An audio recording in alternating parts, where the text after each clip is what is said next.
Rêve fait partie d'un recueil qui s'intitule Écrits d'avis. Il figure dans le volume 2 de mes œuvres poétiques. Rêve. Dans mon réduit, je me suis amusé à ranger mes idées, à faire le tri dans mes rêves. En voici quelques-uns de rêves que j'ai d'abord hésité à garder. Jouer à la roulette en compagnie de Dostoïevski. Aimer sans que le désir y soit pour quelque chose. Me réveiller un jour parlant toutes les langues du monde. Avoir des ailes, pas pour voler, juste comme parure. Voir George W. Bush traduit devant un tribunal international de justice. Libérer les arbres de leur immobilité. Écrire un premier livre. Acquérir une toque d'invisibilité. Faire une apparition au mariage de mon arrière-petite-fille ou petit-fils. Découvrir la source du mal. Pas le mal, M-A-L. Jouer à la perfection de la cithare. Rester assis seul dans le désert 7 jours et 7 nuits durant. Boire ce qui s'appelle boire, sans fumer. Serrer la main de Nazim Hikmet. Nazim Hikmet, c'est mon grand frère en poésie, le grand frère turc, un grand poète turc, Nazim Hikmet. Pêcher à la ligne les poèmes des peuples disparus. Faire pousser un magnolia dans le jardin de la maison que je n'ai pas eue. Attendre à la porte de l'école la dernière de mes filles nées et la raccompagner à la maison. Traduire Dieu et moi de Jacqueline Hartmann. Jacqueline Hartmann est une romancière belge, un auteur fétiche pour moi. Donc traduire Dieu et moi de Jacqueline Hartmann et en faire un best-seller dans le monde musulman. Dire à ma mère de son vivant, je t'aime. Extraire les balles qui ont troué le corps de Che Guevara, refermer ses blessures, lui caresser le front et lui murmurer en toute confiance « Lève-toi et marche ». Persuader Sisyphe qu'il a été victime d'une erreur judiciaire. Faire aboyer le mot « chien ». Satisfaite? Très. Bon. Très.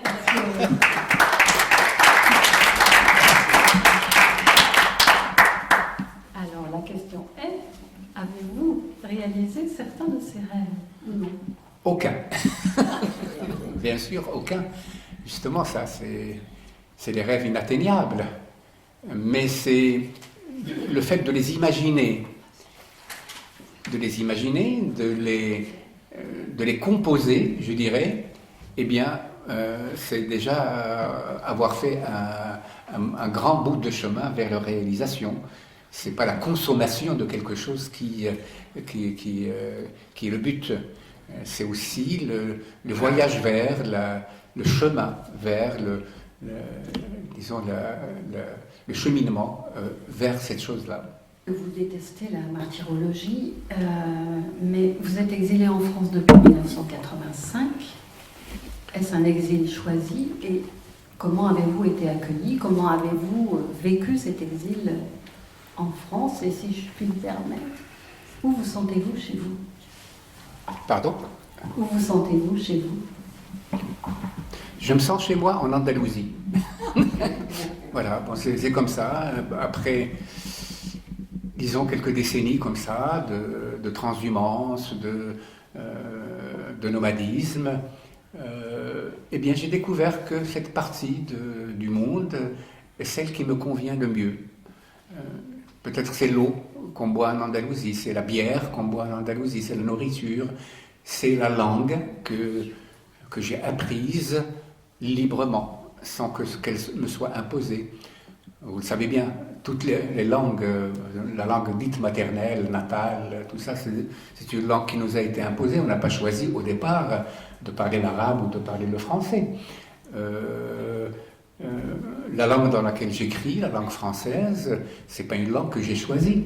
Ça m'a été imposé par une histoire coloniale. J'étais à l'école coloniale où on n'apprenait que le français, on n'apprenait pas la langue arabe suffisamment. Donc, à un moment dans ma vie, j'ai ressenti le désir libre d'une autre langue. Et je me suis mis tout seul à apprendre la langue espagnole. Et ça correspondait à quelque chose, au fin fond de moi-même. Puisque après, quand je découvre l'Espagne, l'Andalousie, eh bien, je me sens vraiment chez moi. Pourquoi ? Parce que sur cette terre, ou dans cette terre, personne ne me demande de compte, et je ne demande de compte à personne. Je suis vraiment libre. C'est-à-dire, vous savez, l'identité, l'appartenance, c'est un petit peu une prison parfois. C'est pas toujours. C'est-à-dire, on est obligé d'être quelque chose. On nous donne. Enfin, c'est-à-dire, il y a une espèce de. Comment dirais-je, la question de l'identité, elle nous est imposée. Alors que pour moi, l'identité, c'est une œuvre de création, c'est une œuvre de liberté. Chaque être humain doit pouvoir construire son identité librement. Bien sûr, il y a des choses qui nous ont été léguées, bien sûr, qui nous ont été léguées par notre culture dans laquelle on a baigné au cours de notre enfance. Bien sûr, on ne va pas l'abandonner, mais on va faire le tri. Et puis surtout, au fur et à mesure qu'on avance dans la vie, eh bien, on intègre à cette identité toutes les choses qui nous ont passionnés, qui nous ont nourris, qui nous ont fait grandir de cœur, d'intelligence et de sensibilité. Voilà pourquoi cette terre, l'Andalousie, me parle autant. Peut-être parce que dans l'histoire familiale, du côté de ma mère a toujours raconté qu'elle était exilée à Fès, dans ma ville natale. Exilée d'où ?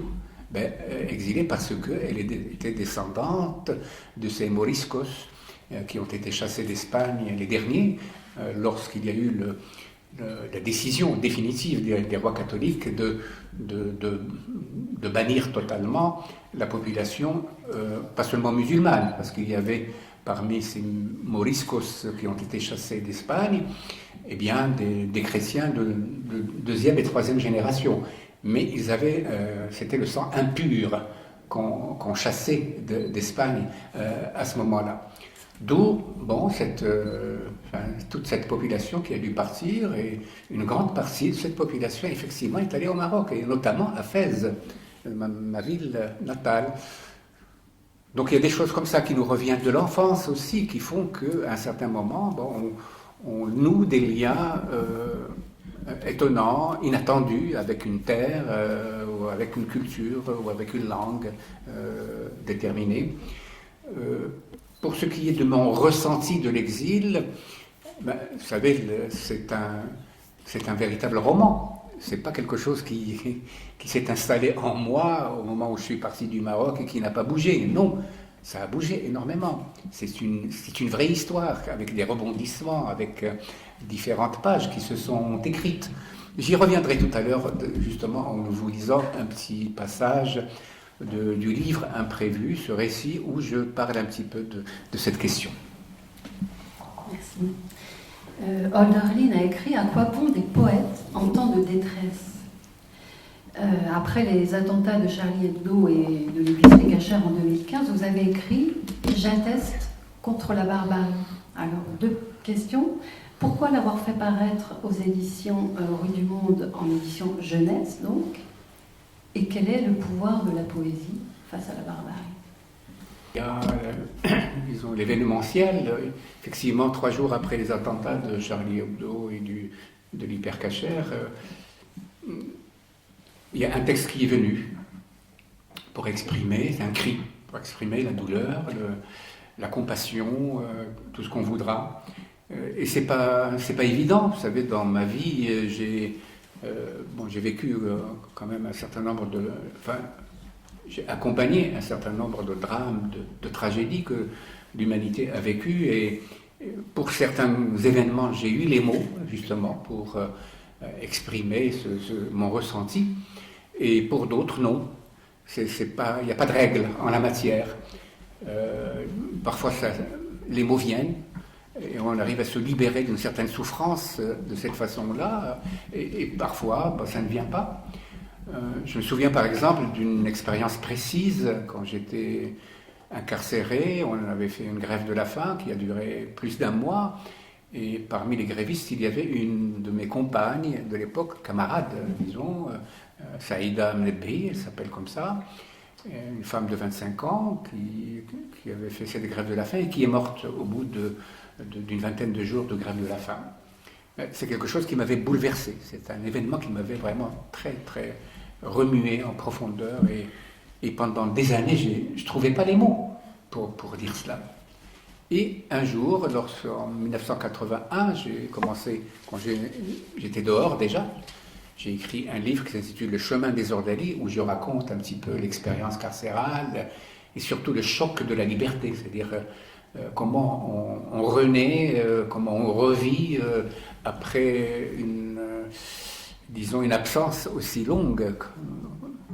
Qui est-on? C'est-à-dire, eh bien, brusquement, disons, cette blessure profonde qu'il y avait de la mort aussi tragique de cette camarade, de cette amie, m'est revenue, et elle m'est revenue sous la forme d'un conte pour la jeunesse que j'ai écrit. Ça s'intitule Saïda et les voleurs de soleil, qui a été publié en 86, je crois, aux éditions La Farandole, qui existait à cette époque-là. C'est une très belle maison d'édition qui a disparu depuis lors.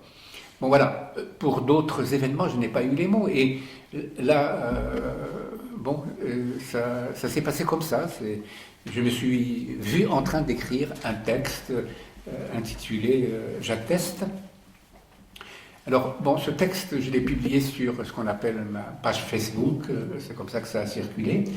Puis très rapidement, il a fait le tour du monde et il y a des gens de partout qui proposaient des traductions dans, je sais pas, 10, 15, 20, 30 langues. Ça a attiré l'attention d'Alain Serre.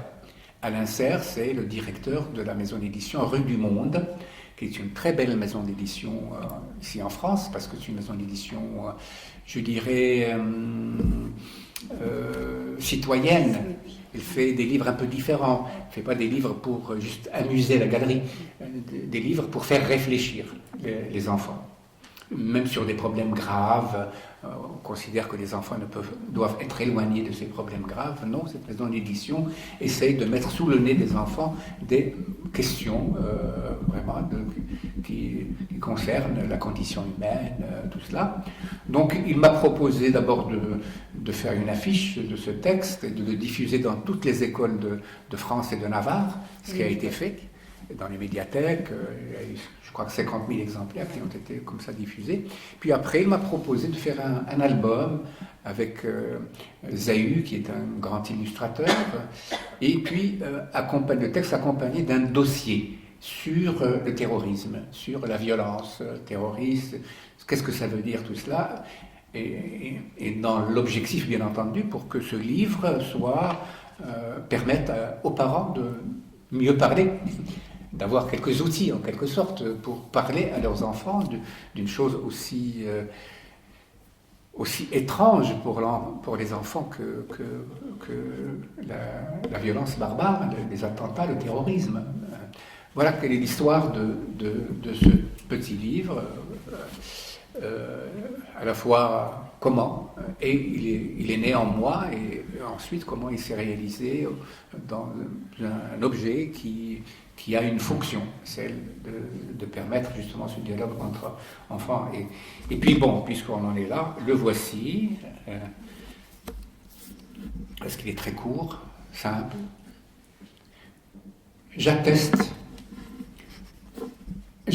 qu'il n'y a d'être humain que celui dont le cœur tremble d'amour pour tous ses frères en humanité. Celui qui désire ardemment, plus pour eux que pour lui-même, liberté, paix, dignité. Celui qui considère que la vie est encore plus sacrée que ses croyances et ses divinités. J'atteste qu'il n'y a d'être humain que celui qui combat sans relâche la haine en lui et autour de lui.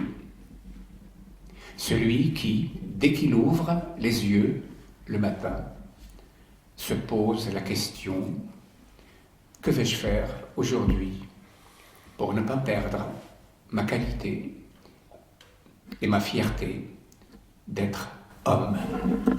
Le pouvoir de la poésie face à la barbarie, notamment. C'est pas bon le terme de pouvoir accolé à la poésie. Le pouvoir est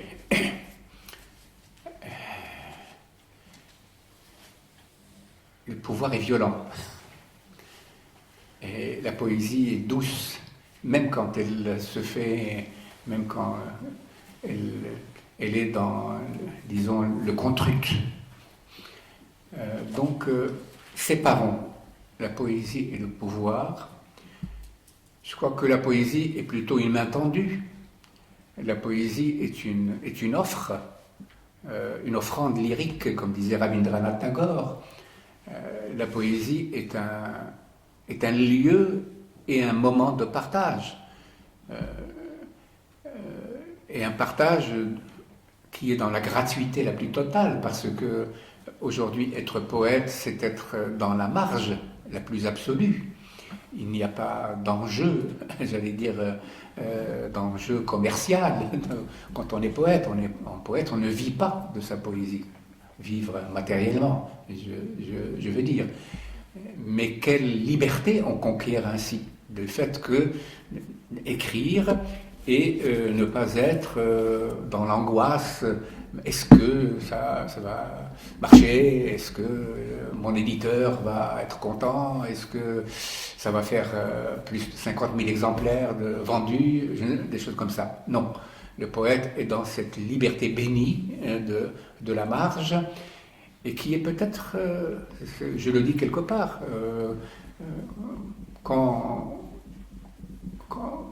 viendra-t-on à penser que le véritable centre, c'est la marge.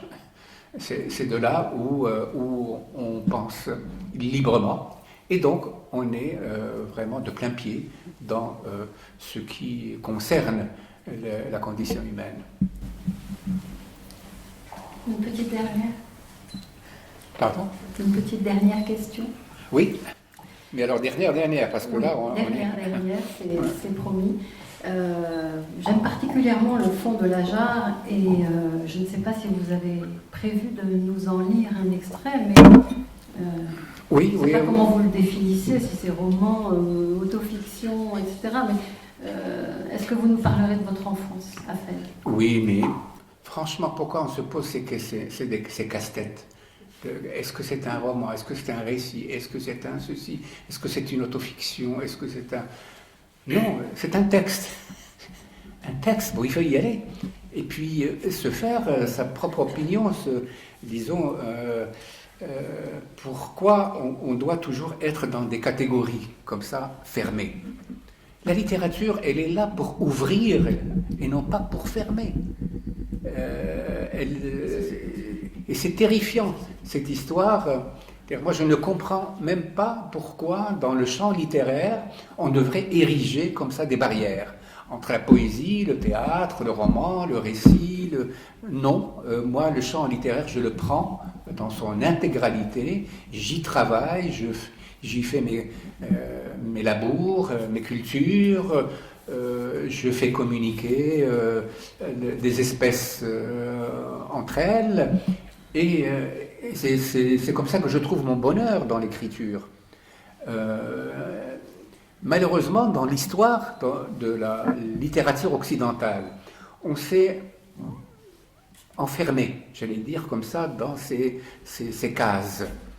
Alors que, par exemple, heureusement, j'ai aussi une autre culture, la culture arabe, par exemple, qui, après j'en ai eu d'autres, mais disons la culture arabe m'a permis aussi de voir dans le champ de la littérature comment les choses ont opéré différemment. Dans l'histoire de la culture arabe, c'est la poésie qui a été toujours le grand art, l'art majeur. C'est l'art central, c'est l'art qui résume le génie des Arabes. Là-dedans, on trouve l'histoire, l'épopée, le drame, l'amour, la poésie bachique, la poésie, enfin tout. Et puis, il y a eu des formes de récits.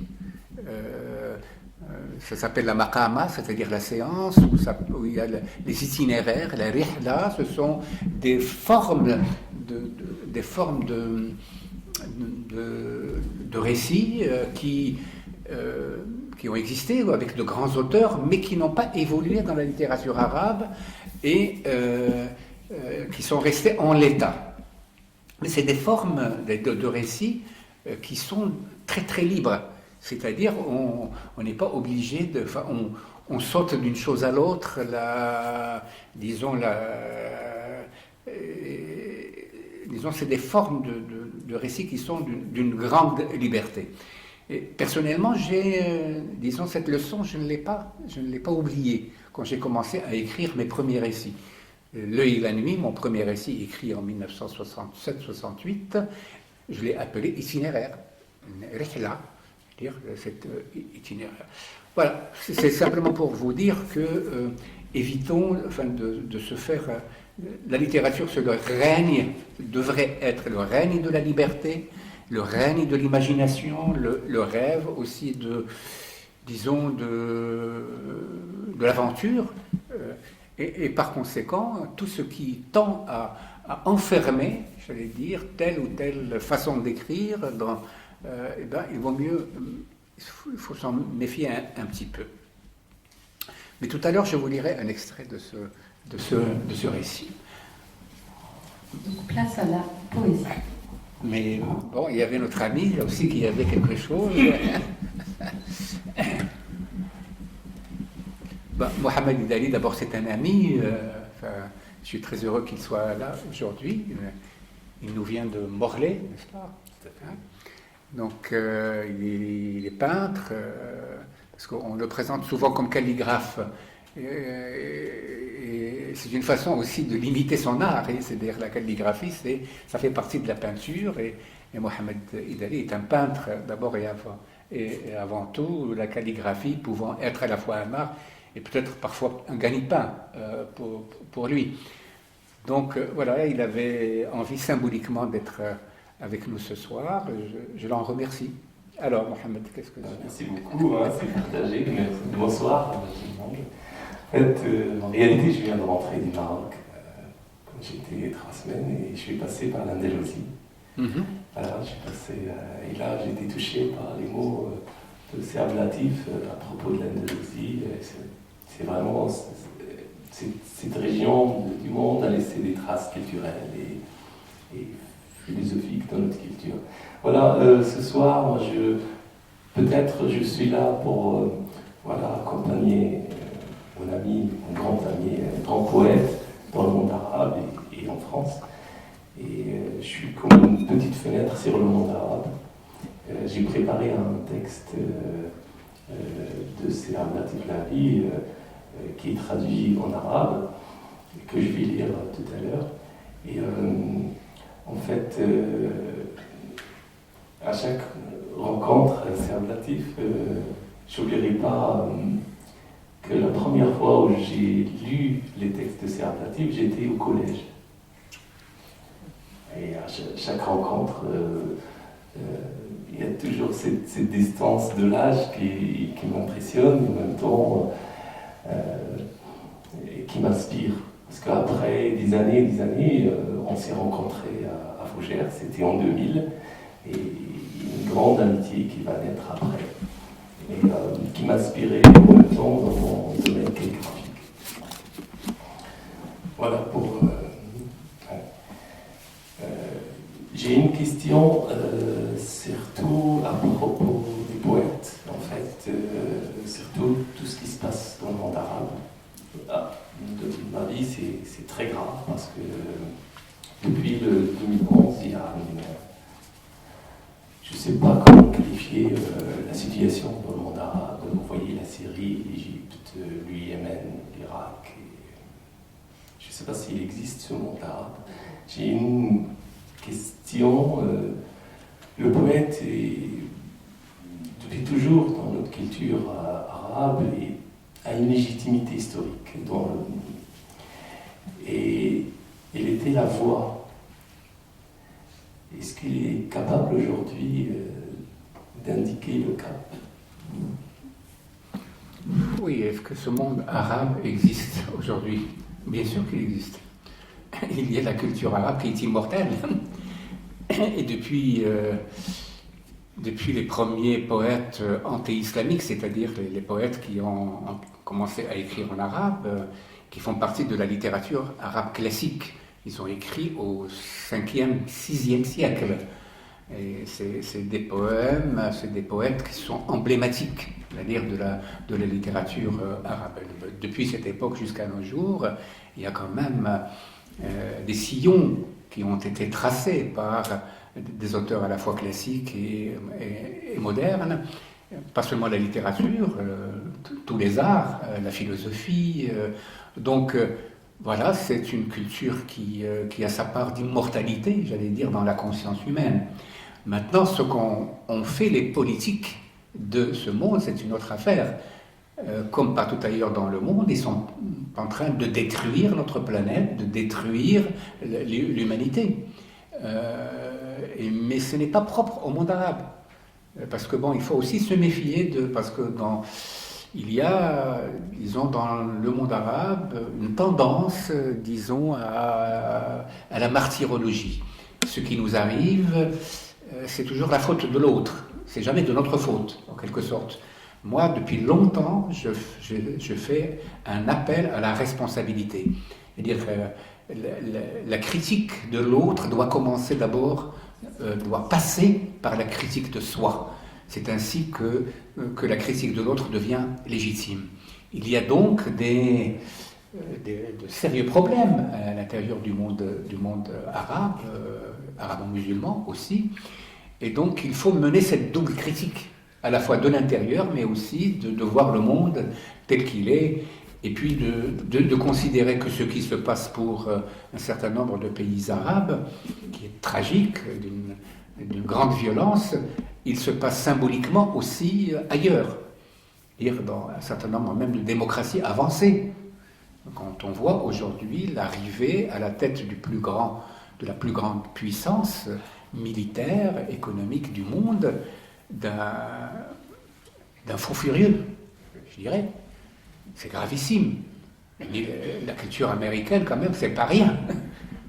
Et qu'est-ce que cette société nous produit en 2017? Un voyou. C'est quand même, ça donne à réfléchir, tout cela.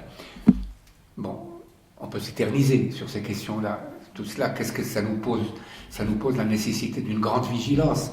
Aujourd'hui, disons, il ne faut pas accepter la défaite de la pensée. Il faut que la pensée se revivifie. Il faut que la vigilance aussi qu'on redevienne infiniment plus vigilant qu'auparavant. Il faut qu'on redevienne infiniment plus solidaire qu'auparavant.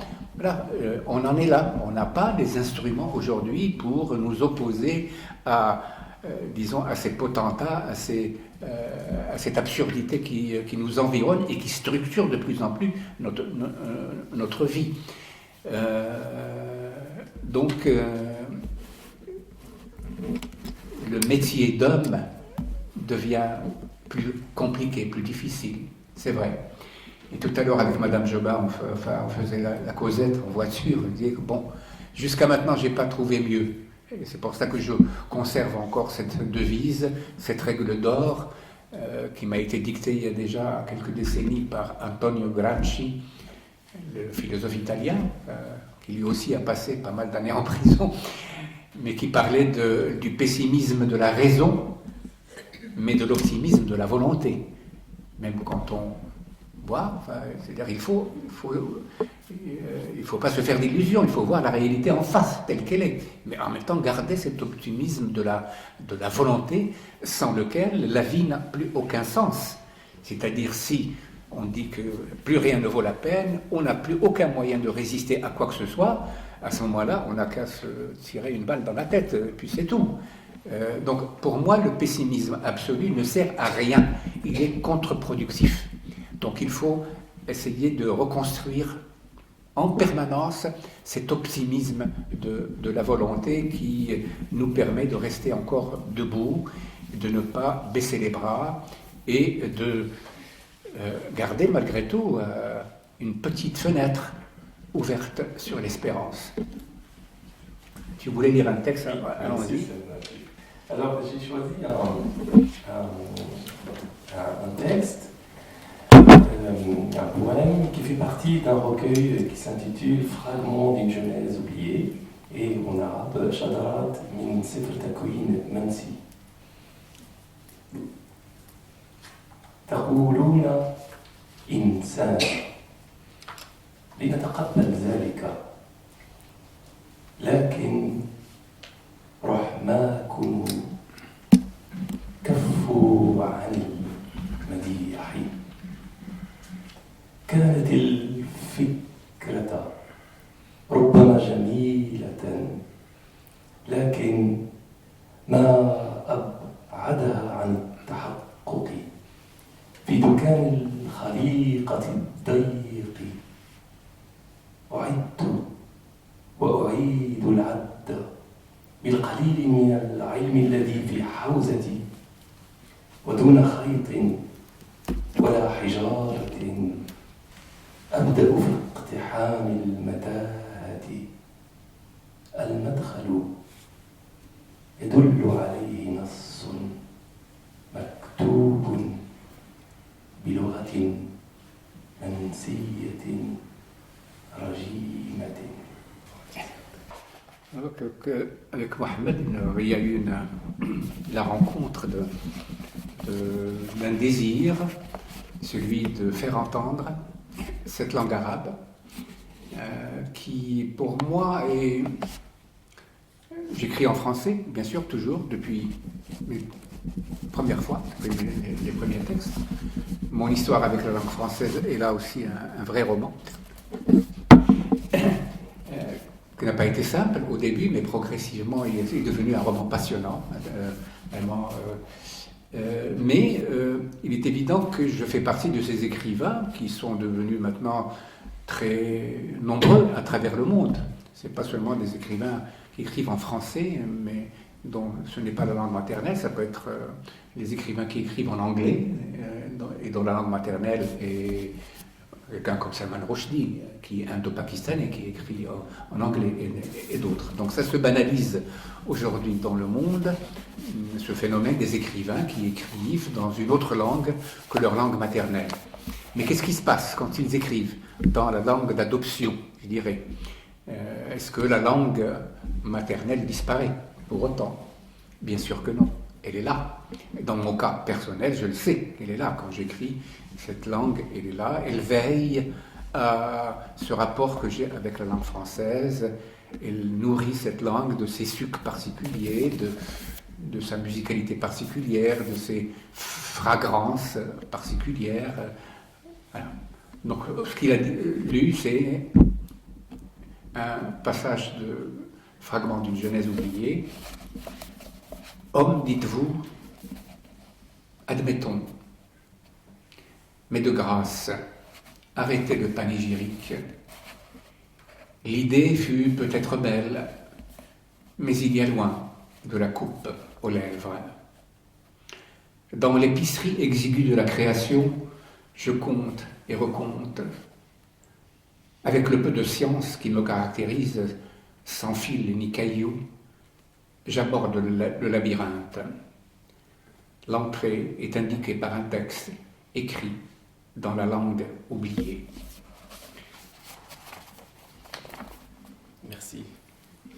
Mais voilà, j'avais prévu justement, pour ce récital, j'avais prévu de commencer justement par quelques textes dans les deux langues. Parce que je crois qu'aujourd'hui c'est important, me semble, c'est important d'entendre cette langue arabe, ici, dans ce pays. Parce que qu'est-ce qu'on entend de la langue arabe ici et dans le monde occidental? Deux mots. Vous les connaissez?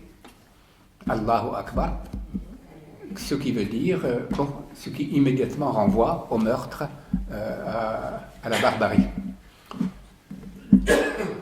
Et bon, c'est une façon aussi, ceux qui profèrent ces mots-là souillent le nom de Dieu, tout simplement. Mais cela me rappelle, parce qu'on voit beaucoup de films, par exemple, qui se passaient à l'époque de l'occupation nazie en France, où des mots où interviennent les nazis de façon générale. Et qu'est-ce qu'on entendait de la langue allemande? Bon, Raus, c'est pas, enfin, des choses comme ça. Alors que c'est une des langues les plus subtiles de l'humanité. Et c'est la même chose pour la langue arabe.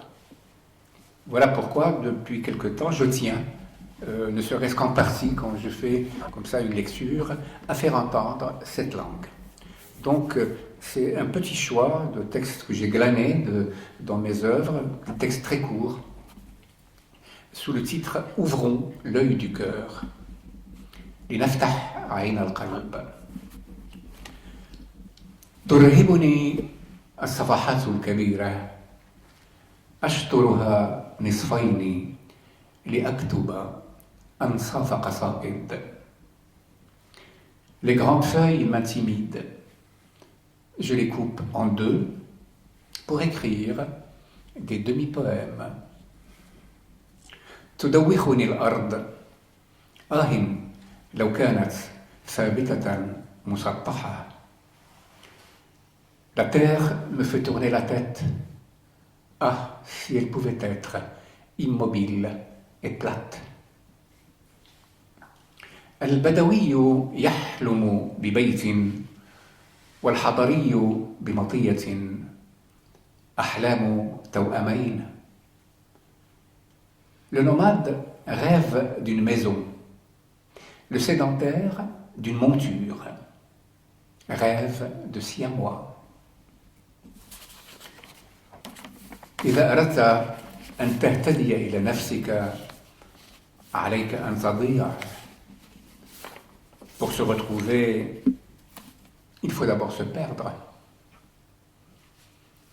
الأراجيح المعلقة بالنجوم هي الأكثر صلابة. Les balançoires accrochés aux étoiles sont les plus solides. Qu'est-ce qui est le plus... Pardon.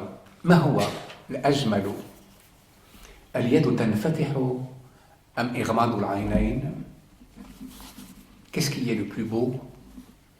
La main qui s'ouvre ou les yeux qui se ferment? ضاع القطار كان يقل شاعرا. Le train s'est perdu. Il transportait un poète. كم تتشابه البلدان وتتشابه المنافي. خطواتك لا تتحدر من تلك الخطوات التي تترك آثارها على الرمل فأنت تمر وكأنك لا تمر. Comme les pays se ressemblent et se ressemblent les exils, tes pas ne sont pas de ces pas qui laissent des traces sur le sable.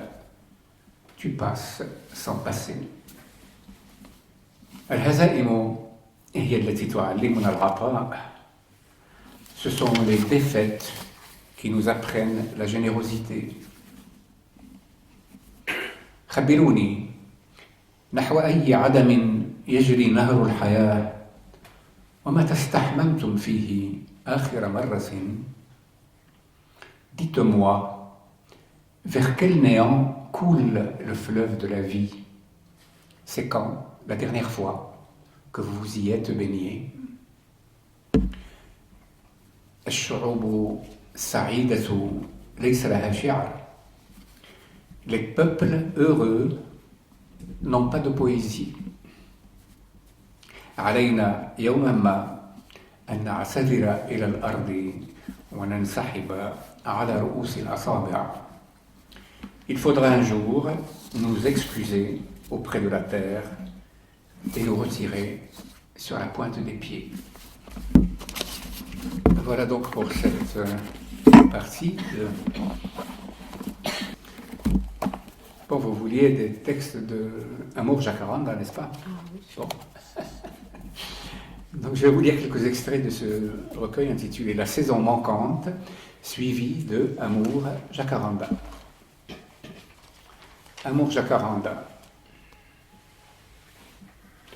Je vais commencer par autre chose. Mais toujours du même recueil, bien sûr. Suis-je vivant? Se dit-il. Quelle preuve en ai-je? Les barreaux de l'enfance sont solides, et je ne suis pas encore prêt à m'imaginer dans la vieillesse. Pourtant la mort rôde autour de moi, elle me parle, et je n'ai rien à lui répondre. C'est que je ne sais plus à quelle époque j'appartiens, ou à laquelle j'ai appartenu. Je ne sais plus si les souvenirs sont à chercher dans le passé, ou s'ils nous précèdent. Mon corps et donc mon visage, mon cerveau, ma poitrine et mes membres, de quoi sont-ils la manifestation? Quelle crédibilité dois-je leur accorder? À quelle lumière d'attache souveraine sont-ils reliés? À quel état reculé ou avancé de la matière? Irai-je jusqu'à douter de l'histoire qu'on me raconte? Ma naissance dans une minuscule maison de la Médina de Fès, suis-je vraiment parmi mes frères et sœurs l'un de ceux qui ont survécu? Ou ne serais-je pas l'un de ceux décédés en bas âge? De cette préhistoire, je n'ai pas la moindre trace. Pas de photo, ni un jouet, ni un dessin, un noyau d'abricot gardé dans une boîte en fer blanc.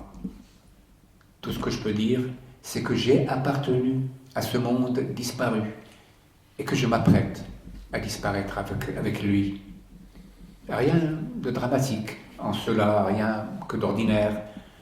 À la réflexion, tout homme est logé à la même enseigne.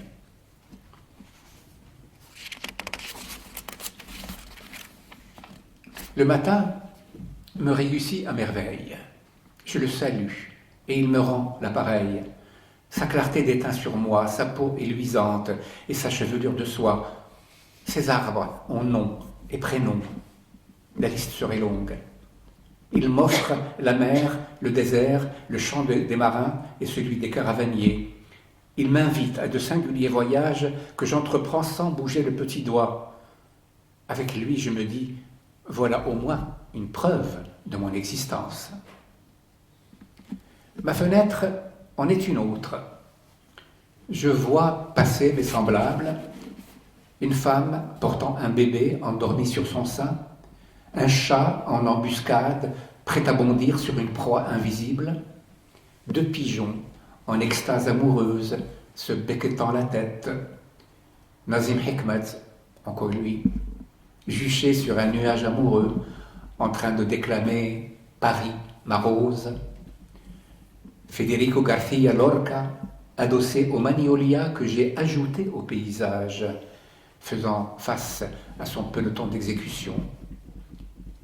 Ma mère, assise sur l'herbe, devant un plateau de cuivre, servant le thé à la menthe, et moi encore morveux, collé à ses jupes, admirant son savoir-faire. Ma main, guidée par un ange bienveillant de mes connaissances, en est une troisième.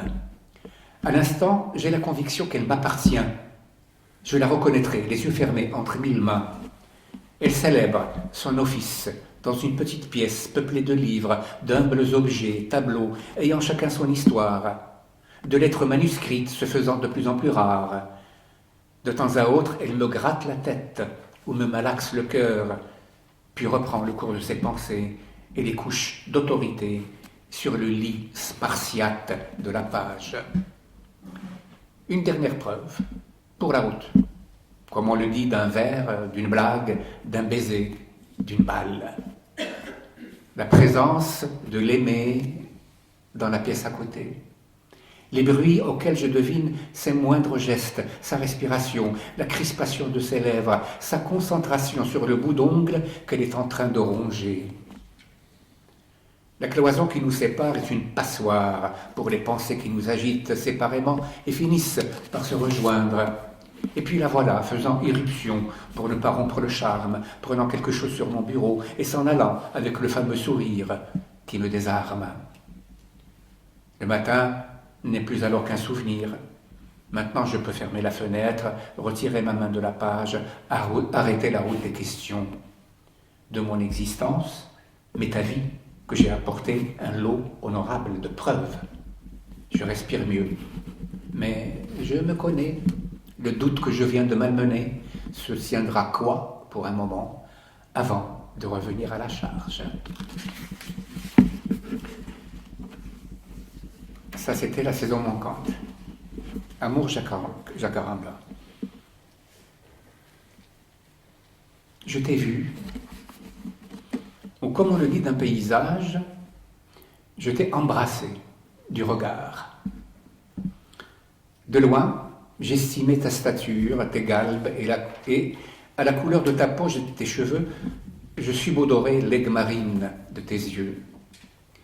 Mais de toi, âme, chair, sève humaine, c'est ta voix qui a donné l'alarme, sa tessiture, son port, sa vibration, sa quintessence féminine. Te l'ai jamais confié, c'est au son de ta voix que le petit Dieu ailé, bien connu des amants, m'a décoché sa flèche imparable. Pourquoi le jacaranda, me demanderez-vous? Ça pouvait être le magnolia, l'arganier, le datura, le flamboyant ou l'illustre olivier. J'entends bien. Mais le jacaranda fait, lui, partie de notre histoire. J'ose affirmer que c'est nous qui l'avons découvert, un peu comme Colomb a découvert l'Amérique. Il nous a suffi de le distinguer parmi tant d'autres arbres parce qu'il était plus frêle, plus discret, oui, plus humain. Et qu'en matière d'humanité, il présentait une ressemblance avec les gens les plus fragiles, les plus humbles de notre pays. À l'écouter, on pouvait distinguer comme un appel au secours. Et puis le mauve de sa floraison, à nul autre pareil, faisait de lui une sorte d'étranger sur sa propre terre. Saisissant au mot l'adage marocain, mange selon tes envies et habille-toi selon l'envie des autres. Je prends plaisir à choisir tes habits, sachant que ce faire confine pour toi à la corvée. Tu rechignes à me suivre dans les magasins où j'ai repéré d'avance l'ensemble que je trouve à mon goût, le nouveau manteau qui te siérait encore mieux que le précédent, la couleur du chemisier qui n'agresserait pas ta peau, la paire de chaussures qui tiendrait bien tes chevilles si fragiles. Parfois, je me trouve être le seul homme dans les rayons pour femmes, celui de la lingerie fine y compris, un peu penaud, un peu bravache, peut-être un peu voyeur aux yeux des vendeuses, mais je n'en ai cure. Je pense uniquement à toi, à ta joie proprement enfantine, quand tu essayes un nouvel habit te soumets avec inquiétude au jugement du miroir et trouve malgré tout qu'il se prononce en ta faveur. Voilà pour Jacaranda. Je vais vous lire quelques textes de ce recueil intitulé « Le principe d'incertitude ». Au cimetière intercommunal, tu es allé te recueillir sur une tombe. C'est bien ça. Dans un cimetière, qu'aurais-tu pu faire d'autre? Tu avais besoin de t'assurer qu'il existe encore de nos jours des tombes normales où reposent des corps entiers. Des corps qui n'ont pas été au préalable mutilés, violés, étêtés, éviscérés, brûlés vifs intentionnellement. Des morts sains et saufs, sans histoire et sans souci. Non, ce n'est pas ça. Pourquoi penser toujours au pire? C'est vrai, admettons que tu es allé au cimetière juste pour te recueillir sur une tombe, mais alors, laquelle? Tu n'as pas senti passer le temps. Banalité des banalités. Mais comment dire la chose autrement? Tu sors du berceau de l'enfance et tu fais ta toilette devant le miroir de la jeunesse. Au moment de t'habiller, ce sont les vêtements de l'adulte que tu revêts. Tes cheveux ont déjà blanchi quand tu prends ton petit déjeuner. Et voilà que tu sors de la maison, les pieds devant. Tu n'as ni déjeuné, ni dîné, tu n'as pas suivi la course du soleil dans le ciel, et tu n'as pas goûté à la douceur de la nuit. Un jour, ne serait-ce qu'un jour, t'aurait suffi, en guise d'éternité. Je me contentais parce qu'on n'a plus beaucoup de temps. Je tiens à quelques extraits de Zone de turbulence cette fois-ci. Dur, le petit monde, comme il l'a toujours été. Sauf que les prédateurs d'aujourd'hui sont plus civilisés, plus pervers, et les grands de ce monde infiniment plus indécents. Chez les prédateurs, nulle inquiétude. Ils feront rendre gorge aux hommes, aux animaux et à la terre, jusqu'au dernier billet vert, jusqu'au dernier souffle. Après l'histoire, les consciences, l'inconscient, les organes, les nourritures spirituelles, leur manipulation affecte jusqu'au panier de la ménagère. Les fruits et légumes n'ont plus de goût. Les roses n'ont plus de senteur. La viande et le poisson sont vidés de leur substance. L'eau est devenue suspecte. Mais ne voit-on pas que le langage, les idées, les études, les métiers, les loisirs, les ébats amoureux, les gestes du quotidien, les rires, les regards, les assemblées, les veillées, les voyages et la trombe des œuvres apparentées de nos jours à l'art n'ont plus vraiment ni consistance ni saveur? L'un pourrait expliquer l'autre. Je passe en revue ce qui communément se dit. La pierre respire, le bois travaille, l'arbre se dénude, le ciel se couvre, le vent gémit, l'herbe se couche, le nuage court, la forêt recule, le volcan se réveille, l'étoile pâlit, la mer mugit, le soleil se cache, la montagne tue, le désert avance, etc., etc. Et voilà que je songe à ces tribus arabes d'avant l'islam, qui façonnaient des statuettes de Dieu avec des dates, les adorer pendant que la nourriture était abondante, puis en temps de pénurie, les manger sans état d'âme. Que faisons-nous d'autre avec la nature? Cette divinité que nous avons recréée à notre image en pétrissant quotidiennement la pâte de la langue. Aujourd'hui, ne sommes-nous pas en train de la dévorer après l'avoir tant adorée? Plus que les déchets radioactifs, les pollutions nocturnes, les rejets industriels, les pets des vaches, le délestage des bateaux pirates, la laine fétide des politicards, la déjection des porcs, les miasmes délétères des informations, le dégueulis des réclames, la pornographie du crime, plus que 1000 décharges publiques déversées quotidiennement sur nos têtes, l'argent, Dieu unique, a tout pollué, des racines de la terre à la voûte du ciel. À l'inverse de son auguste cousin, il a décidé de détruire le monde en 6 jours. Dur, le petit monde et l'omnipotence de ses prédateurs. Un acte de foi, voilà ma réponse.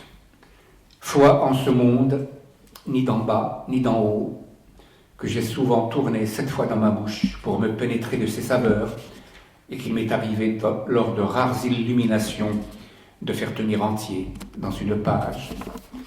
Foi en cette humanité, ni tout à fait barbare, ni tout à fait humaine, se perdant, se retrouvant, trébuchant, se relevant, marchant sur sa corde raide, mais marchant, connaissant ses limites, les repoussant, succombant aux ruses de l'histoire, les déjouant, amnésique et féru de mémoire, cette humanité-là, mon unique peuple.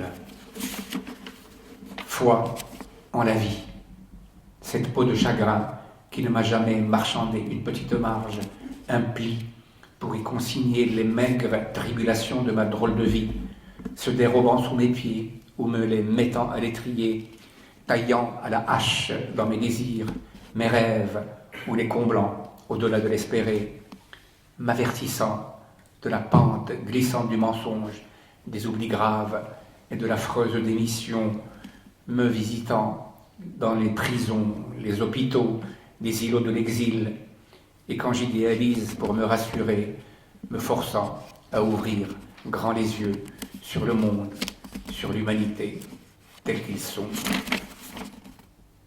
Et comment sont-ils? Apparemment un peu comme je suis.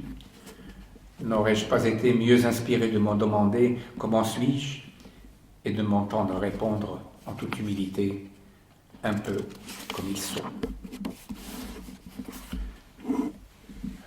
Un peu de prose maintenant peut-être, oui, pour terminer.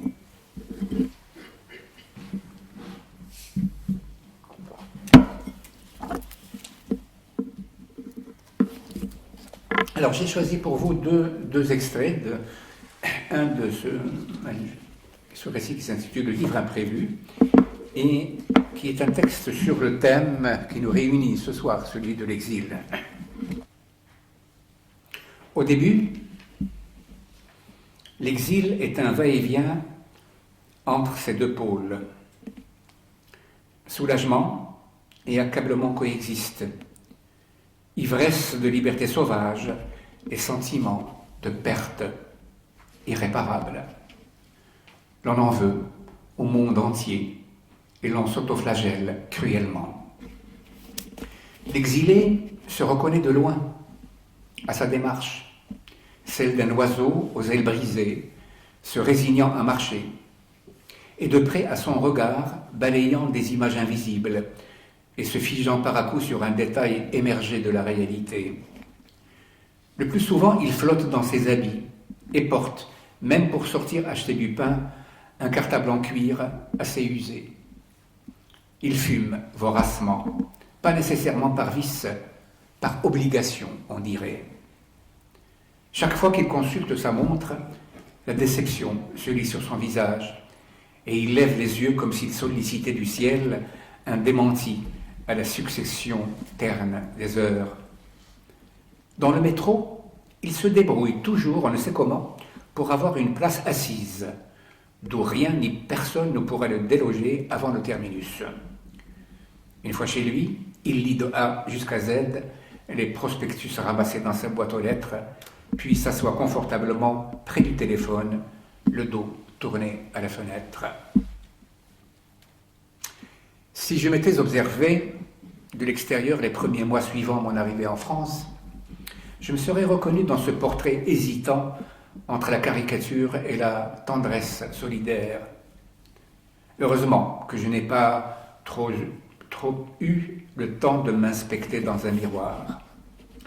Bien vite, la réputation qui m'avait précédé fit de moi un témoin qu'on sollicitait pour entretenir la flamme de certains combats, ou alors un objet de curiosité qu'on brûlait d'étudier à la loupe. Les demandes de rencontres, d'interventions diverses se sont multipliées, et j'ai été amené à sillonner de bout en bout mon pays d'accueil, et de là à parcourir le monde de long en large. L'ai-je fait pour mon compte, ne serait-ce qu'en vue de rattraper le temps perdu, celui qui m'avait été volé pendant des années de claustration? Me suis-je grisé de l'expansion prodigieuse de mon univers, et d'être le centre de tant d'attention et d'admiration était loin d'être et d'être le centre de tant d'attention où l'admiration était loin d'être absente? Je mentirais si je niais avoir éprouvé le vertige d'émotions insoupçonnées, goûté des plaisirs égoïstes par définition chez les puristes, et surpris en moi des envies, des pulsions, des fascinations, des aptitudes et des énergies qui devaient être en hibernation ou tout bonnement étouffées dans l'œuf dans ma vie antérieure. Toutefois, je ne sais pas si je m'abuse en affirmant que c'est toi, cher pays, qui me poussais à accueillir l'inconnu à bras ouverts, à rendre sa noblesse au désir, à briser mes dernières chaînes et repousser mes limites, à faire taire en moi la litanie du malheur et célébrer de la joie pure les précieuses étincelles. Je ne comptais plus les situations où je décelais un signe de ta présence, un accompagnement de mes élans et de mes actes, tant et si bien que j'ai fini par t'imaginer un visage calqué sur celui d'une mère, couvant de son regard ému les licences de son rejeton et leur trouvant ample justification du moment qu'elles lui sont profitables. À ce propos, la séparation a eu un bienfait que j'imaginais mal dans l'angoisse des débuts, où je me voyais en proie à un tarissement fatal de mes sources d'inspiration. La séparation a libéré en moi de façon spectaculaire les vannes de l'écriture. J'écrivais jusqu'à plus soif, presque sans rasure, sans lever la tête. Le lieu où je me trouvais n'était plus qu'une bulle posée quelque part dans l'espace et la lumière, naturelle ou artificielle, n'avait pour fonction que d'éclairer ma page. D'où venait cette manne? À quoi? À qui la devais-je?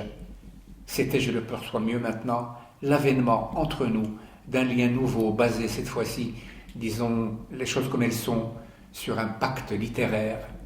Oui, l'écriture s'est avérée le moyen privilégié que j'avais de t'habiter et de te laisser m'habiter à ta guise.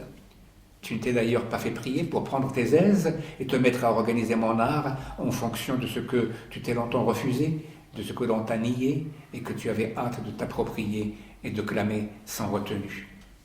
Il t'en a fallu du temps pour saisir que ce que j'exigeais de toi depuis mes premières révoltes était justement cet acte souverain de présence au monde. La séparation avait opéré son petit miracle. Nous nous sommes libérés de l'obéissance et de la possession aveugle, des rancœurs et des délires passionnels. Nous avons atteint l'âge adulte où le souci de l'autre est d'abord celui de sa liberté, pour ne pas dire son bonheur. Pour moi, le roman aux accents tragiques de l'exil touchait à sa fin. J'en avais suffisamment travaillé la matière pour façonner un nouveau texte, danser sur une autre musique de l'âme, de l'être. Cela veut dire que la notion d'exil ne rendait plus compte de la manière dont je me situais dans la condition humaine. J'avais pris le chemin d'un peuple migrant, en quête non d'une terre, connue ou inconnue, mais d'une humanité en gestation. Car la terre, et c'est ma conviction à l'instant où j'écris ces mots, est donnée une fois pour toutes. Même quand on vous l'interdit ou qu'on la retire de sous vos pieds, elle continue à vous appartenir. L'humanité, quant à elle, n'est pas donnée d'office et n'appartient à personne. Elle est toujours en projet et doit se mériter, se reconquérir sans cesse. Alors un dernier texte pour terminer ça. Un signe pas de gravité, mais d'autre chose. Je vais vous lire l'extrait de ce roman Le Fond de la Jarre, écrit sur une partie de mon enfance dans la ville de Fès, et avant, à l'époque, les dernières années qui ont précédé l'indépendance du Maroc. Et donc, bon, dans le récit, en fait, il raconte dans cette partie l'histoire de mon frère aîné, Si Mohamed, qui travaillait au fin fond du sud du Maroc, à Tiznitz, dans une poste à l'époque coloniale, et qui a eu disons, une altercation avec un officier de l'armée française, ce qui fait qu'il a été arrêté et mis en prison. Bon, la famille, branle-bas de combat au sein de la famille, on fait ce qu'il faut faire, et je découvre ainsi qu'à l'époque du protectorat, la corruption était gangrenée, le système colonial. On achète on appelle ça des ceintures en or qu'on offre à de grands dignitaires coloniaux, et mon frère, c'est Mohamed, est libéré magiquement, et il est même nommé dans une poste de la ville de Fès. Alors voilà, donc les choses en sont là, et donc intervient ma mère, qui est le personnage central de ce livre. Ma mère avait décidé, avant le retour de Si Mohamed de Tiznitz, que le moment était venu pour lui de s'acquitter de la moitié de ses devoirs religieux, à savoir le mariage. Pour cette femme qui était loin d'être une bigote, cette pieuse préoccupation s'accompagnait d'une analyse non dépourvue de psychologie. Fonder un foyer et en assumer les responsabilités ne manquerait pas d'agir comme une bonne thérapie, de calmer les djinns qui s'étaient emparés de sa tête fêlée de fils. En matière de djinns, elle avait d'ailleurs pris les devants. Un frère du Mellah c'est le quartier juif, réputé pour ses pouvoirs, notamment celui de faire geler l'eau dans les bouteilles, lui avait fourni l'amulette adéquate. Avec cette amulette, précisa-t-il, les mauvais esprits pourront aller jouer à la marelle ou paître ailleurs. C'est du feu salé, un fauve mangeur de vipères, une épée aux 7 lames. Qu'elle ne quitte jamais le cou de ton fils, même au hammam. Va, Lalla, tu m'en diras des nouvelles. Mais ma mère ne faisait pas les choses à moitié. D'autres ingrédients devaient être réunis pour que la parade fût sans faille. Elle s'adressa donc à un herboriste droguiste qui lui concocta le mélange préconisé en pareil cas. Passons sur la composition du mélange. Elle pourrait faire frémir les âmes sensibles. Toujours est-il que la veille du jour du retour de Si Mohamed, ma mère fit brûler le tout dans un brasero qu'elle promena dans la maison jusqu'au moindre recoin. Le nuage d'âcre fumée qui s'en dégageait dut faire fuir tous les djinns de l'air, de sous la terre, et même celles qui se tapissaient dans les bouches d'égouts et les canalisations.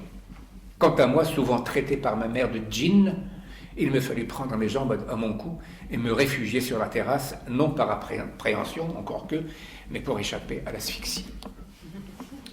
Pour ce qui est du mariage, Rita, il est temps d'appeler ma mère par son nom, commença à passer en revue les candidates potentielles, en pensant d'abord aux jeunes filles de la parentèle, celles que la nature n'avait pas bien loties et dont la vue effrayait les moineaux, selon son expression, furent écartées d'un revers de main. Ma génitrice avait des goûts tranchés en matière de beauté féminine et en parlait comme un véritable macho. La fille aînée de mon oncle fut promptement éliminée, parce que ses seins n'étaient pas plus gros que des abricots. La cadette du même oncle, carrément stipendiée, car affligée d'un léger strabisme et comble de la disgrâce, de mains en forme de battoir. La fille de ma tante s'avéra un dilemme pour Rita, qui s'enthousiasma pour ses longs cheveux noirs, soyeux, dont les nattes rebondissaient sur ses fesses. Sa bouche, à l'arrondi délicat, un tantinet charnu, lui valut un bon point. Ses yeux larges, dont la circonférence atteignait celle d'un verre de cristal, faillirent emporter la décision. Mais il y avait un hic. Cette jeune Amazone, dans sa furie d'émancipation, montait à vélomoteur pour faire les courses et se rendre au lycée. Et Rita, pas pudique pour un sou, considéra qu'avec tous ses va-et-vient et le frottement répété de la selle, elle ne devait plus être vierge. Et que même si l'irréparable ne s'était pas produit, sa pauvre foufoune devait être bien racornie. Elle fut donc recalée. Restait la fille unique de la demi-sœur de Rita. Là, des critères autres qu'esthétiques furent retenus. La jouvencelle avait beau avoir une taille de bambou, des mirettes bleues à rendre fou le plus pieux des imams, une cascade de louis d'or en guise de chevelure, rien n'y fit. Oubliant les liens de parenté et sa propre condition sociale, Rita estima que la jeune fille n'était pas le bon parti, car sa mère était divorcée et qui plus est tirait le diable par la queue. Je surprenais ma mère en pleine contradiction, elle qui en pareille circonstance mettait en avant le généreux adage « Un pauvre s'est marié avec une pauvre et ils ont fichu la paix aux autres ». Bref, la famille se révéla un terreau peu fructueux, il fallait creuser un autre sillon, se résigner à l'exogamie. Et Rita ne rechigna pas à la besogne. Elle entreprit une vaste enquête auprès des voisines et en attendant d'engranger les résultats, recruta les masseuses des hammams du quartier en leur faisant miroiter une bonne récompense. Celles-ci, les masseuses, devaient ouvrir l'œil et repérer la beauté sans défaut. Difficile de les cacher au hammam. À elle donc de traquer les jambes arquées ou trop velues, le soupçon de claudication, l'embonpoint, les verrues, les taches douteuses et jusqu'à la mauvaise haleine. Et si la désirée était indemne de ces monstruosités, il fallait s'assurer de la blancheur immaculée de la peau, de la générosité des fesses, du galbe harmonieux des seins, de la rexitude et de la brièveté du nez, de l'éclat des dents et même du timbre de la voix, celle-ci ne devant pas être enrouée, peu ou prou virile, encore moins affectée d'un accent campagnard. Cette vaste investigation digne des plus fins limiers ne tarda pas à donner le résultat escompté. Rita jeta son dévolu sur la fille aînée d'une famille de Chorfa, dont l'arbre généalogique authentifié la faisait descendre en droite ligne du prophète, que la bénédiction soit sur elle. Ne serait-ce qu'à ce titre, la famille était au-dessus de tout soupçon, et l'alliance avec elle une source de baraka pour la nôtre, qui, il faut en convenir, était d'extraction roturière. En outre, d'après les services de renseignement de ma mère, celle que nous allions devoir appeler Lalla Zineb, eu égard à ses nobles origines, répondait à souhait pour ce qui est du physique aux critères exigés. Mais Rita n'était pas femme à se faire une conviction sur la base d'un simple rapport, elle pratiquait le doute méthodique. D'où la démarche qu'elle entreprit en louant d'abord les services d'un émissaire, la tradition exigeant que la visite de la mère du prétendant fût arrangée par une marieuse professionnelle. La dame arrivait à l'improviste, munie d'un beau vase en cristal où elle avait disposé un bouquet de fleurs artificielles. Apparemment, son rôle était d'annoncer la demande de fiançailles et d'arrêter une date pour la visite. Cependant, elle en profitait pour surprendre la maisonnée dans sa vie quotidienne et relever les signes de quelque anomalie. Ménage mal fait, mise négligée, odeur suspecte venant de la cuisine, tension avec le voisinage, ou pire, absence non justifiée de la jeune fille au moment de l'intrusion. Le test dut s'avérer positif puisque 3 jours après, Rita se présenta en personne.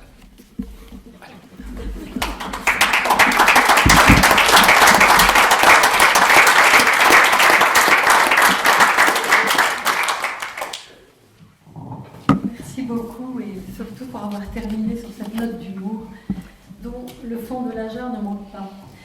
Vous avez peut-être des questions. Et si vous voulez un micro, alors est-ce qu'il y en a un que je peux enlever, celui-là? Ou sans micro, si vous préférez. Pourquoi le paradis d'Andalousie ne vous donne pas envie d'écrire? Si, j'ai... Dans ce livre, le livre imprévu, j'en parle beaucoup. Oui. En espagnol? Je parle beaucoup disons de l'Andalousie, de ce lien. Je l'appelle le syndrome andalou. Et donc c'est une réflexion sur ce lien, comment il est né, comment il s'est construit. Moi j'évoquais l'espagnol, donc l'espagnol ne vous motive pas. D'écrire en espagnol. J'ai appris l'espagnol sur le tard. C'est-à-dire à un moment où j'avais déjà fait, disons que mon œuvre s'est construite en langue française. Vous savez, c'est très difficile d'abandonner une langue dans laquelle on a travaillé pendant longtemps et de se mettre à une langue. Sinon, j'aurais écrit en arabe, par exemple. Ça aurait pu être plus logique, j'allais dire. Mais en fait, non. Quand on développe, disons, un travail dans une langue, eh bien, on y reste, généralement. Il est rare qu'on change de langue. Il y a des écrivains qui font comme ça ça arrive, ça existe. Pensons Samuel Beckett, par exemple, l'Irlandais, qui à un certain moment voulu écrire en français. Pensons à l'écrivain italien Tabou qui a eu envie à un certain moment d'écrire en portugais, parce que le Portugal était pour lui un pays justement, un petit peu comme l'Andalousie pour moi. Pensons à l'écrivain tchèque, le grand écrivain Kundera ou... Kundera, oui, Milan Kundera, qui depuis maintenant 10-12 ans a décidé d'écrire en français. Même si j'estime, bon, il n'a pas beaucoup gagné dans l'affaire, franchement, les livres qu'il écrit en français sont moins, à mon avis, moins au niveau de travail. Parce que bon, écrire, c'est aussi travailler la langue. C'est pas ça un outil neutre comme cela, non.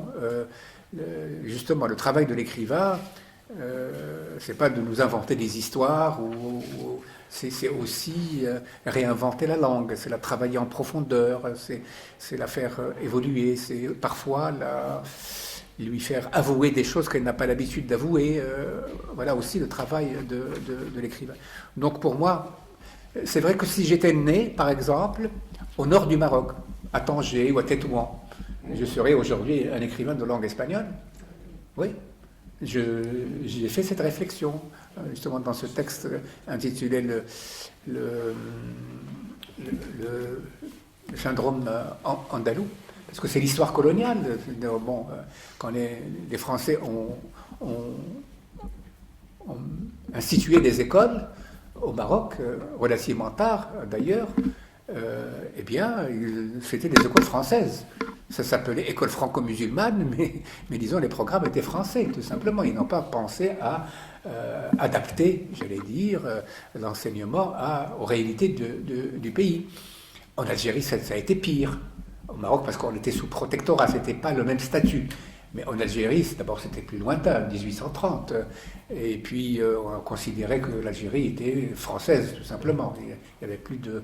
Le Maroc était encore un État, malgré tout, qui était sous protectorat. En Algérie, bon, on apprenait aux petits Algériens que leurs ancêtres étaient gaulois, tout simplement. Moi, j'ai pas eu cette expérience. On m'a jamais dit que mes ancêtres étaient gaulois, enfin, quand j'étais à l'école, mais disons que la langue dans laquelle on apprenait on travaillait dans toutes les disciplines, c'était le français. Voilà pourquoi j'ai écrit dans cette langue. Mais après, bon, disons, c'est comme je ne l'ai pas choisi au départ, mais j'ai construit une relation neuve avec la langue française. Je pense que, justement, les écrivains dont la langue maternelle n'est pas le français, donc qui écrivent dans cette langue, malgré tout, je crois qu'ils apportent quelque chose d'autre à cette langue que les écrivains hexagonaux ne peuvent pas apporter, parce qu'ils sont monolingues.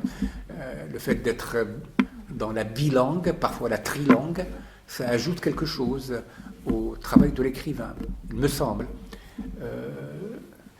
Il me semble pas, j'en suis sûr. Je sais ce qui se passe quand j'écris. Je ne sais pas si j'ai répondu à votre question. J'ai une remarque. En fait, écrire aussi en espagnol, c'est aussi écrire en arabe, parce que la langue espagnole est traversée par la langue arabe. Et traversée par aussi la philosophie et par... Il ne t'entend pas, tu sais. Oui. En fait, écrire en espagnol, c'est d'une autre façon écrire en arabe, parce qu'il y a énormément d'origine de langue arabe qui ont traversé dans cette langue-là. Et d'ailleurs, quand on traverse l'Andalousie, les noms des villes en arabe, comme Zafra, comme Valladolid, Walid, comme le grand fleuve, le Wadi el-Kibir, etc. Il y a énormément de... Oui, ça c'est vrai, bien sûr. Il y a plus de, je sais pas, 10 000 mots ou 15 000 d'origine arabe dans la langue espagnole, mais il y a un bon millier dans la langue française aussi. Donc, mais aujourd'hui, inversement, quand on va au Maroc, je ne sais pas si certains d'entre vous y vont et parlent aux gens, comment ils parlent ces gens il parle dans une phrase, il y a 3 mots de français et 4 en arabe. Ça devient même vraiment quelque chose d'assez hallucinant d'entendre parler les jeunes Marocains aujourd'hui, surtout les jeunes filles. Je ne sais pas pourquoi, d'ailleurs c'est beaucoup plus marquant chez les jeunes filles. On est en train de nous acheminer, mais là on est déjà dans la dégradation d'une langue, carrément. Je ne dis pas ça de gaieté de cœur, ce que je suis en train de raconter, parce que au Maroc, il y a des défenseurs de toutes les langues, parce que c'est un pays qui a un patrimoine linguistique très riche. La langue amazigh, la langue berbère, qui est la langue du pays d'origine, puisque les premiers habitants du pays sont amazirs, berbères. Donc c'est une langue qui a été méconnue, méprisée pendant très longtemps. Depuis une quinzaine d'années, il y a eu un combat justement pour la reconnaissance de cette langue et de cette culture, et le statut de la langue berbère amazigh a changé au Maroc, puisque même de façon démagogique, ça s'est inscrit dans la Constitution. La langue amazigh est une langue officielle au Maroc, ce qui est un mensonge absolu. Mais bon, ça veut dire qu'il y a une reconnaissance, et ça ne peut qu'aller dans le bon sens. C'est-à-dire cette langue retrouvera justement son statut.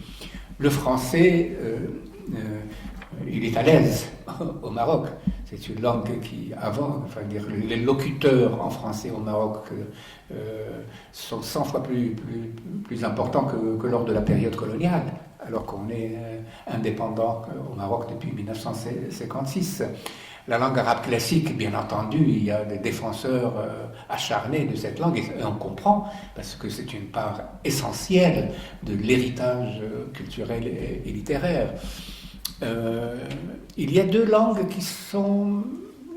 Il n'y a pas grand monde pour les défendre, mais je fais partie de cette petite minorité qui défend ces 2 langues importantes pour moi. C'est la langue populaire arabe marocaine, qui, à mon avis, est la langue commune des Marocains, et qui n'a rien à voir avec le sabir qui est en train de se constituer aujourd'hui au Maroc, à Casablanca notamment, et dans les grands centres urbains. C'est une langue, c'est une autre langue moi que j'ai connue, j'en parle dans mes textes. C'est-à-dire la langue de mon enfance, c'est une langue très subtile, ou très humoristique, où on pouvait désigner toutes les choses. Aujourd'hui, même les choses les plus simples, au lieu de leur donner le nom en arabe, on prend le nom en français, ou en espagnol, ou en anglais. C'est vraiment, ça devient complètement aberrant. Donc je suis parmi les défenseurs j'estime que cette langue commune des Marocains doit pouvoir être protégée, doit être enrichie, on doit travailler aussi cette langue d'autant plus qu'il y a une poésie vivante qui s'écrit en arabe dialectal marocain. Il y a un théâtre en langue arabe populaire, mais pas en arabe classique, par exemple. L'autre langue dont personne ne parle, sauf moi peut-être, c'est l'espagnol. Parce que, on est loin maintenant de l'expérience coloniale, on ne va pas rester complètement figé dans cette histoire, victime de ce traumatisme de la colonisation. Il faut tourner la page après l'avoir bien lu, bien entendu, mais disons, l'histoire coloniale a fait que une partie des Marocains, où le Maroc est le seul pays du monde arabo-musulman à parler espagnol. C'est quand même un atout considérable. L'ouverture sur l'hispanité, pas seulement l'Espagne, mais l'Amérique latine, la langue espagnole devance de loin la langue française en quantité de locuteurs à travers le monde, sans parler de la littérature exceptionnelle qui a été écrite, qui s'écrit dans cette langue. Donc voilà un petit peu la réalité. C'est une réalité complexe, c'est vrai, où la question linguistique a son importance, parce que l'avenir de ce pays dépendra aussi de la façon dont on aura réglé cette question linguistique, dont on aura pris en compte cette richesse, dans la façon avec laquelle on n'aura pas opposé les langues les unes aux autres. C'est-à-dire, une langue doit exclure l'autre. Non. L'histoire de chaque pays,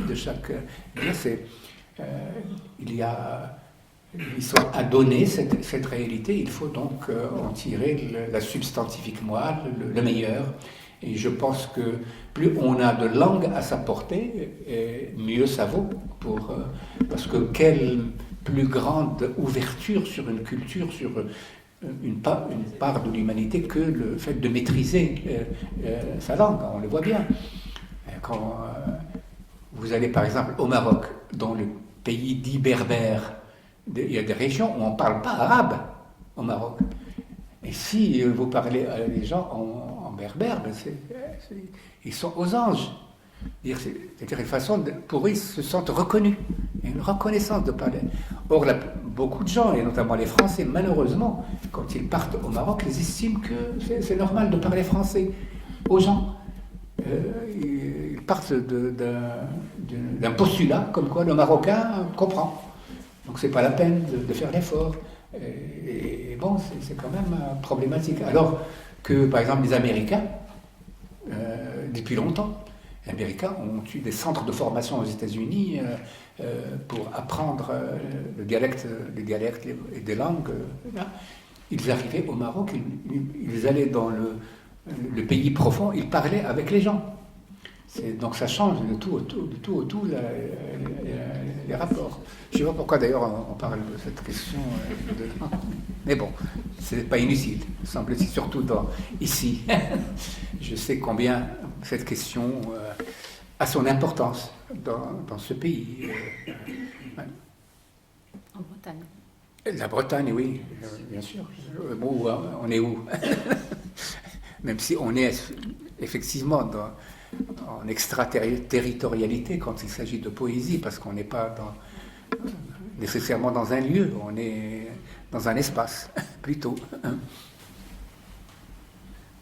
Oui. Dans un de vos écrits de prison, vous parlez à un moment de la grève de la lecture que vous pratiquiez, parce que c'était une sorte de vie par procuration, une fausse évasion, un envahissement par les voix d'autrui. Est-ce que ça vous arrive encore?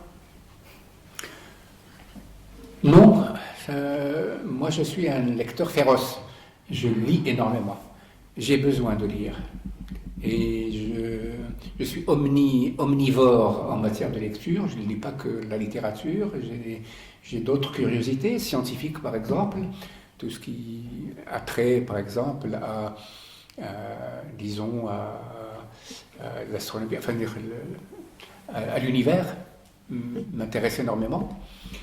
Parce que c'est un des grands mystères, c'est-à-dire, et ça me passionne de comprendre, la constitution de l'univers, et donc la constitution même de l'être humain, puisqu'on est un concentré incroyable de ce qu'est l'univers. Par exemple, donc aujourd'hui, je lis énormément, mais c'est vrai que en prison, ça a été parfois un peu... c'est-à-dire j'avais besoin aussi d'être face à moi-même. Parce que j'aime pas parler beaucoup de cette expérience, franchement, entre nous, mais disons que ce qu'elle m'a apporté, cette épreuve, cette expérience, c'est d'aller jusqu'au bout de moi-même. Vous savez, quand on est face à soi-même, on peut pas se mentir.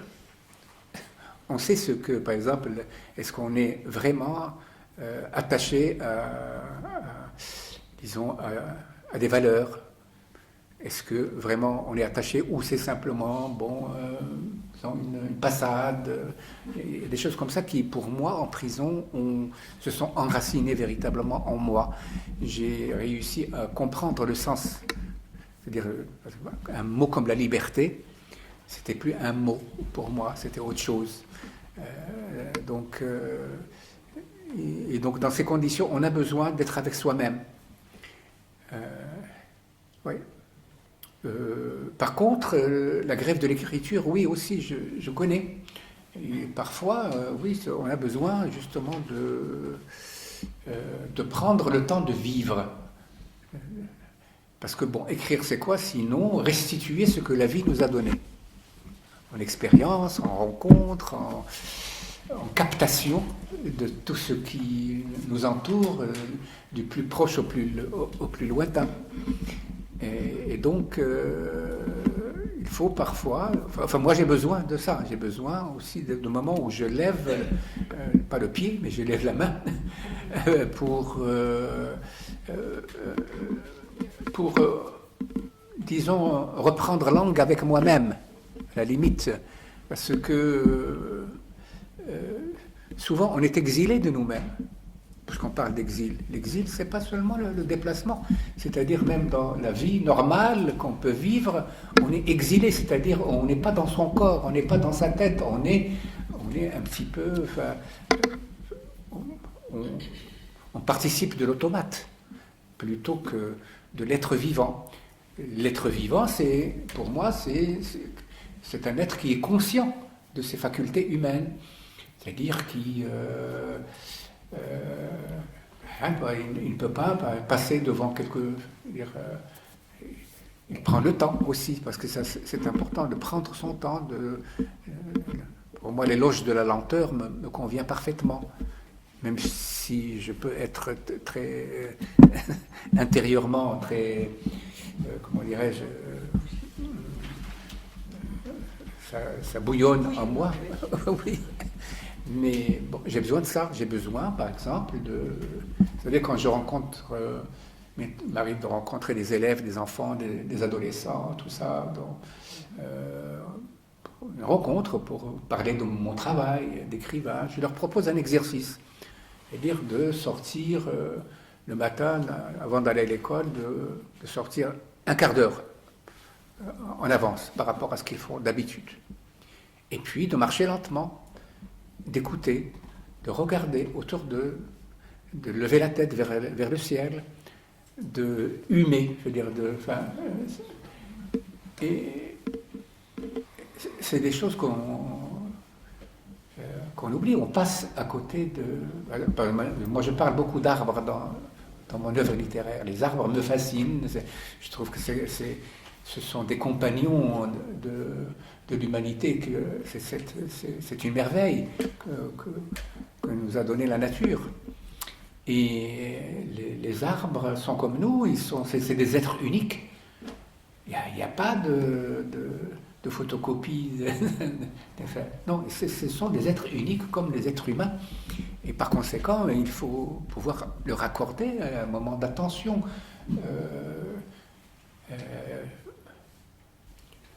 Et toujours ainsi, moi je pense que la poésie dans cette étape, dans cette situation où nous vivons aujourd'hui, franchement, pour moi, elle peut nous être d'un certain secours, pour nous aider d'abord à supporter ce que nous sommes en train de vivre aujourd'hui, qui n'est pas simple pour personne, et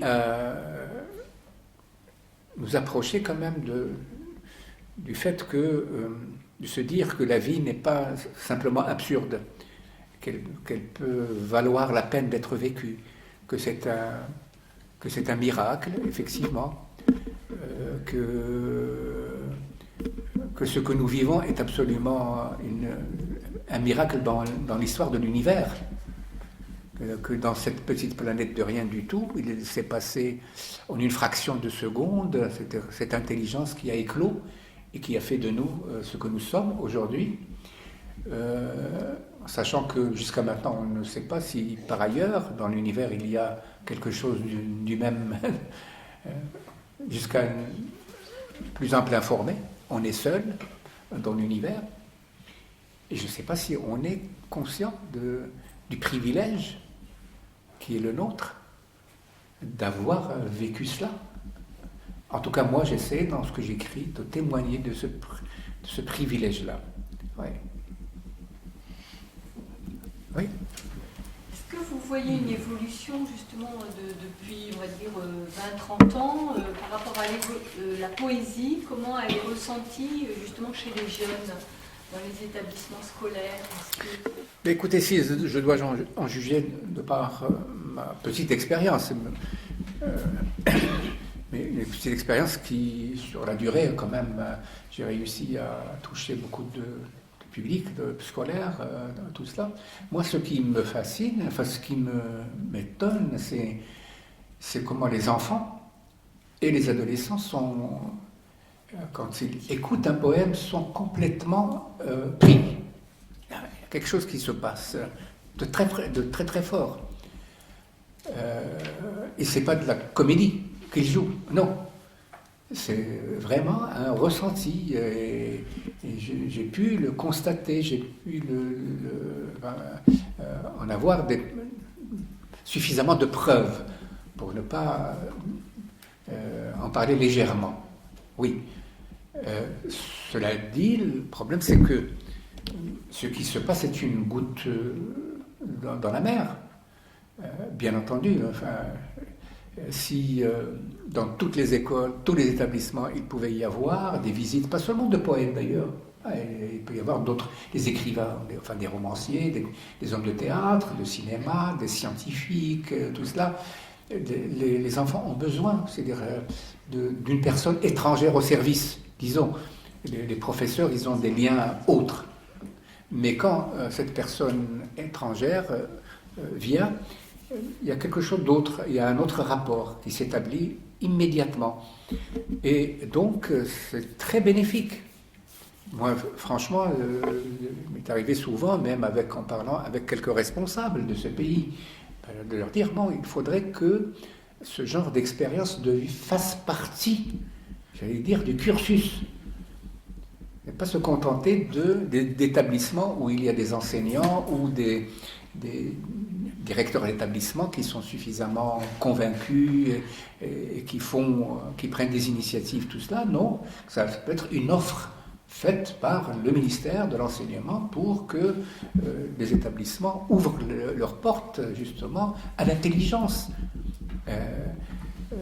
Parce que bon, aujourd'hui, on prépare les enfants finalement à devenir des économistes, essentiellement, parce qu'on ne parle que d'économie.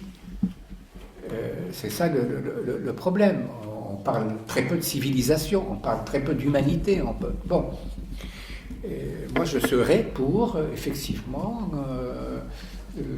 l'organisation de cette présence-là. Tant plus, bon, j'ai été, ça remonte à déjà 30 ans, à la Maison des Écrivains à Paris.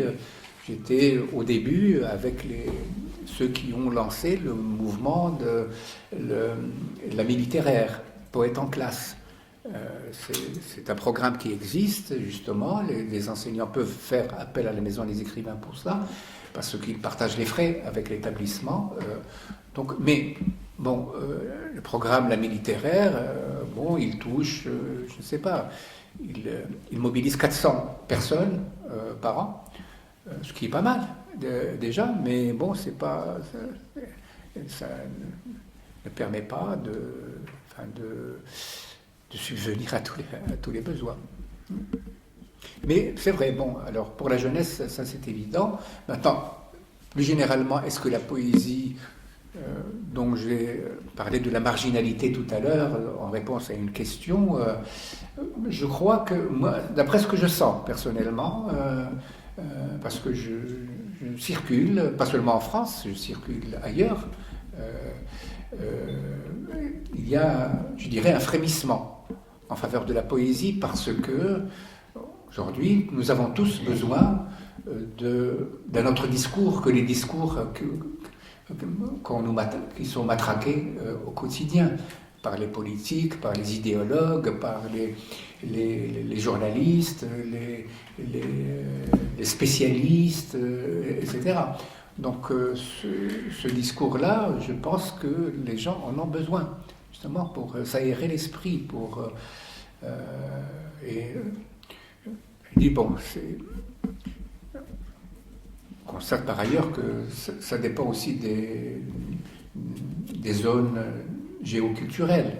Dans le monde arabe, la poésie a toujours eu une certaine popularité. Ça fait partie du patrimoine génétique culturel arabe. Et si on se transporte, par exemple, en Amérique latine, là, il y a une autre tradition très forte.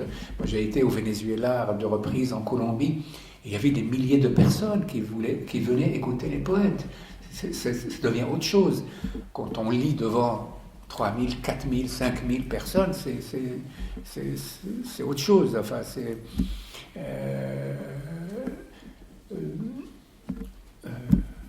donc, la poésie n'a pas le même sort, je dirais, aujourd'hui, même dans tous les pays du monde. Il y a un sort beaucoup plus...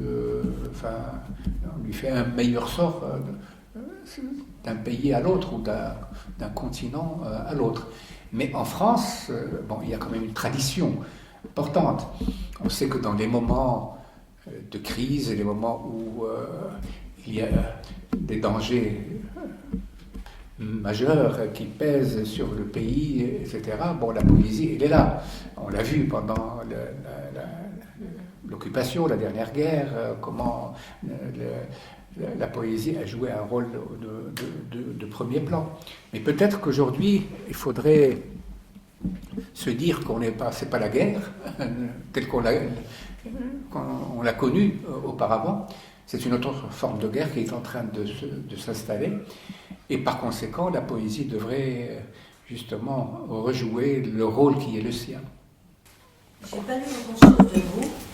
Je n'ai lu que les chroniques écrites en prison, que vous n'aimez pas, semble-t-il, ou du moins que vous n'aimez pas vous remémorer. Et vous donnez vous-même une très belle définition de la poésie. Je ne sais pas si vous vous en souvenez, mais je ne vais pas reproduire les termes magnifiques que vous employez vous-même, mais je vais synthétiser en disant que vous dites que c'est de la chair vive, qu'on ne triche pas avec la poésie, qu'elle permet de se connaître soi-même et qu'elle permet aux autres de voir le monde différemment. Et j'ai trouvé que c'était une très belle définition de la poésie. Ça ouvre des fenêtres. Oui. Voilà. Et elle ne triche pas, parce qu'elle n'a rien à vendre, comme vous dites vous-même. Voilà, c'est tout ce que je voulais dire. Merci de me rappeler. Je crois qu'on peut libérer ces personnes.